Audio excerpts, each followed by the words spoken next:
All right, so today we're taking a deep dive into a pretty neat trick for finding duplicates in data. Like imagine you've got a huge list of names or product codes or anything like that, and you want to figure out real quick if any of them are repeated. Yeah, that can be a real headache, especially if you're dealing with, a really long list. Exactly, and that's where this technique comes in. It uses a concept from programming to make things super efficient. Yeah. And we've got some technical material here that explains it, but our mission today is to break it down so anyone can grasp the logic behind it.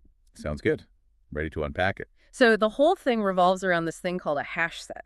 Now, I know that might sound intimidating if you're not a programmer, Yeah. but bear with me. It's actually a pretty simple idea at its core. Yeah. A hash set is basically like a special container that only holds unique items. Think of it like a key collection where each key has to be different.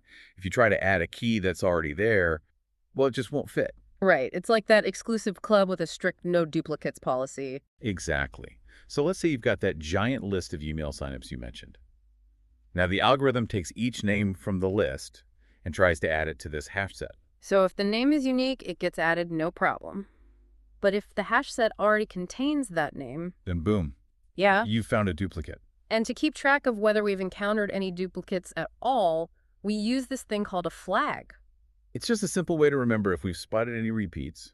We start with the flag set to false, meaning no duplicates yet. And the moment we try to add an item to the hash set, and it gets rejected because it's already there. We flip that flag to true. So at the end, we just check the flag if it's true.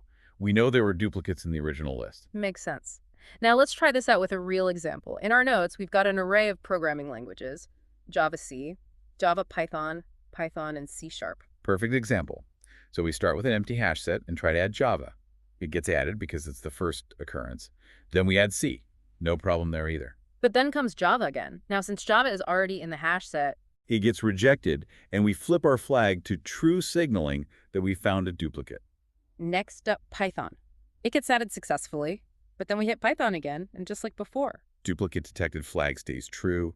Finally, C# is a new language, so it gets added to the hash set as well. And at the end of this process, we look at our flag and see that it's set to true, meaning, yes, there were duplicates in our original list, Java and Python to be specific. Now here's the really cool part.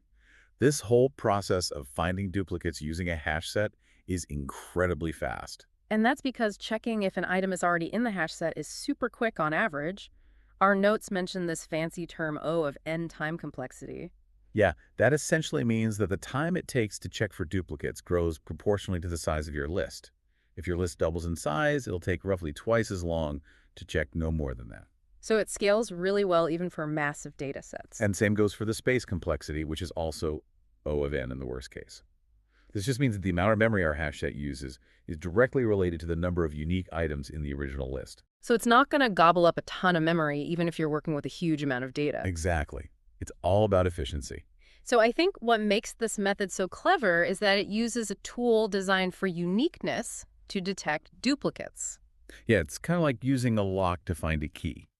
You wouldn't think they'd go together, but it works. Exactly. And this idea of using the right tool for the job has implications far beyond just programming. Absolutely. Think about all the situations where you need to quickly identify duplicates.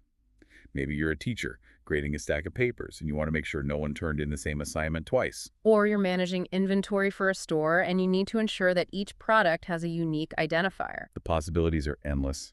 So the key takeaway here is that understanding fundamental concepts like hash sets and algorithms can be incredibly valuable, even if you never write a single line of code. Because these ideas can help you approach problems in new and innovative ways. It's all about finding those elegant solutions that simplify complex tasks. And that brings us to the end of our deep dive. But before we go, I want to leave you with one final thought. What other seemingly simple tasks rely on similarly clever underlying logic? What other hidden gems of efficiency are out there making our lives easier without us even realizing it? That's something to ponder. And with that, we'll wrap things up. Until next time. Happy diving!